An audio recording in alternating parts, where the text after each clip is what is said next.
Okay, we're going to make some L-Reuteri yogurt. I have switched to this starter. It's convenient, comes in 10-pack, little small packs inside, and it just makes it easier. And also, it has 23 billion CFU per gram. So that was way more than what I was doing before. So we use that. We use this L-Reuteri. This is new that I've started using. It's the vanilla bean paste. It makes it taste really good. The Monk Zero powdered sweetener. Inulin, you need that. That's the food for the bacteria. And the half and half. Now I have used different brands. It doesn't seem to make a difference in the taste or anything like that. So anyway, you'll need a mixing bowl. You'll need a teaspoon measurer, a whisk, and a measuring cup that will measure a third, and your 2 bowls. Now, they have these on Amazon. You can also buy them on eBay. They'll come with either 8 little jars, or you can get them with these. I would recommend getting them with these, and if you want to use those jars, you just buy a set of the jars, because you can get those separately. But it's easier, it's more consistent when you make the yogurt with these, as opposed to having 8 individual jars in there and trying to, it just doesn't work as good as this does. So anyway, if this is the first time, this is what we do. We start out with 1 pack of L-Reuteri. That was one thing I didn't have out, was my scissors. So just cut that open and dump it in there. Make sure you get all of it out. And one of these is just a partial thing of milk. So just pour enough in there, and I'll show you why in a minute. Just pour enough in there to use for mixing for right now. So take your whisk and whisk it around. Some of this stuff, especially the inulin, will kind of clump up on you. But you take, that was L-Reuteri. You take 1 capsule of the L-Reuteri and pull it open. Try not to get it all over you, and just pour that in there. Whisk. Then you take your inulin, and there's a little scooper in here, and you want to take 2 level scoops. Just sprinkle that on there, dump it, whatever. And it'll start to thicken up now. Whisk till you get it mixed in there real good. One key thing too is, if you can, is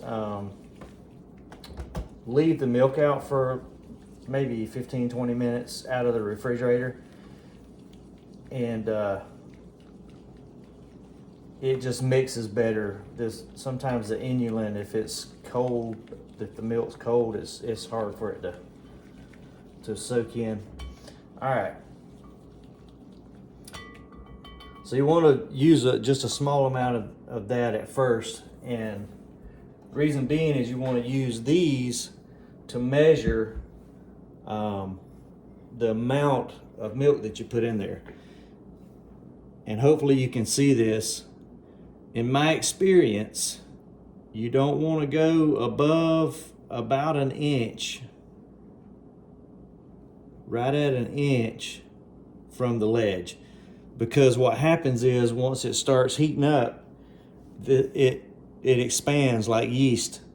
And my very first batch, it overflowed into the container, and it was messy. But the yogurt was okay.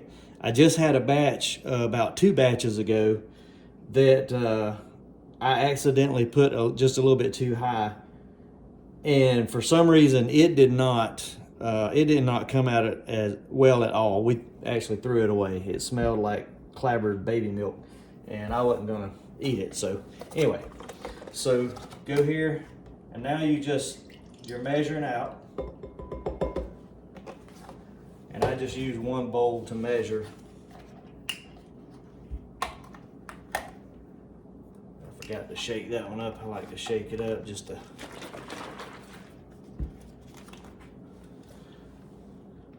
All right, now I'm going to try to compensate for what little bit's in there. So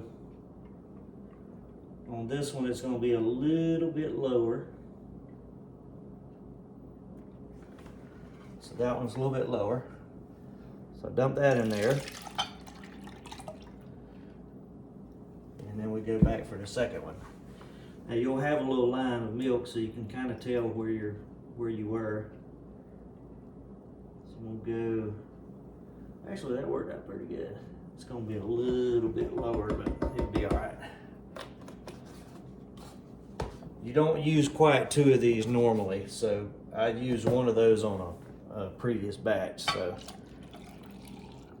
And you can compensate if you run out. You can use regular milk, but if you use regular milk, it's probably gonna be a little bit more soupy than at least for what I like, and you'll have to strain it. And I did one recently that I used regular milk because I had forgotten to get the half and half, and it was way thinner than what I like. So I went ahead and bought one of those strainers, and I poured the contents of both of those in the strainer and let it sit. It says 4 hours, but I let it sit overnight in the refrigerator, and it came out just right. So you got that also. All right, now you can actually do this before now if you want to, but here comes the other ingredient. This, I'd never heard of this before. Maybe you have. It's almost like honey. So you want to take 3 teaspoons of this, and you can, after you make a batch or 2, you can do less or more. That's just up to you. But just measure it out and dump it in. 1, that was a little bit more than a teaspoon. 2, and 3. All right.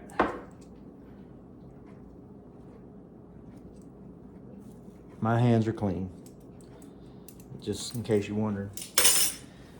All right, we'll take that, mix that up. If you've ever had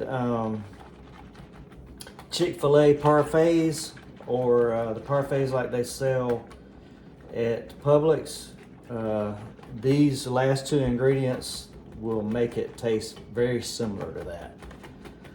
If you don't use this, it's still good. It's a little, it's got a twang to it, but it's not bad.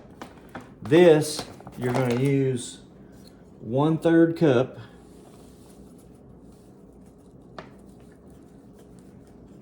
And this stuff is like sheetrock dust. It gets everywhere.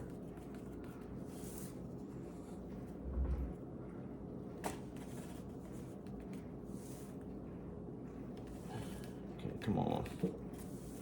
All right, 1/3. Dump that in there. Mix it up.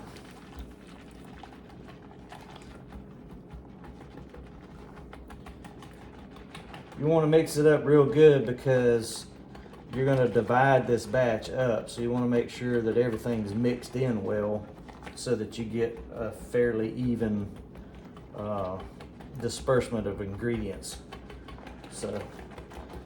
And so far doing it this way, I haven't had any problems. So some people go a little extreme when they're doing this part of it, but all right, and then you just take it, pour it to your line, your imaginary line.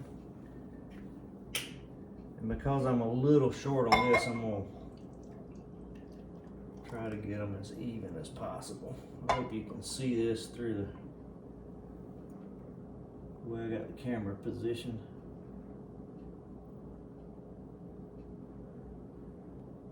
And don't worry about that foam, it'll settle.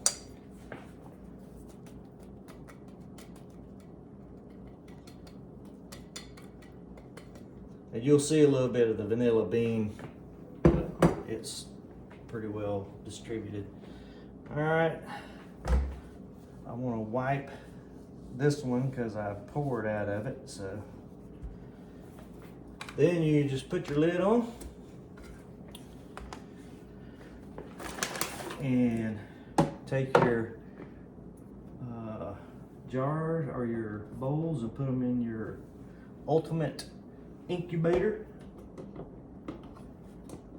All right, and then I use a pitcher with water, and I just pour it. What you want to do is you want to pour water up to the line where your yogurt is. So you have to kind of eyeball that. If it doesn't go all the way up to that point, it's not that crucial, but as long as you get it, it's fairly close. That way you get an even distribution of heat.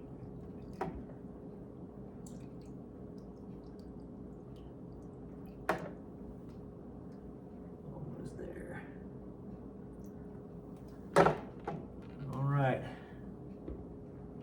One more shot. There you go. All right, all the ingredients are in. Lid on. You're going to set the temperature at 99 degrees. That's for this particular yogurt calls for that. Now there's different kinds of yogurt that you can make with different kinds of cultures, and some of them have different temperatures and different time frames. So you need to read up on that. All right, so let's go back. 99. Our time is, let's start over. 99 degrees. Time, 36 hours.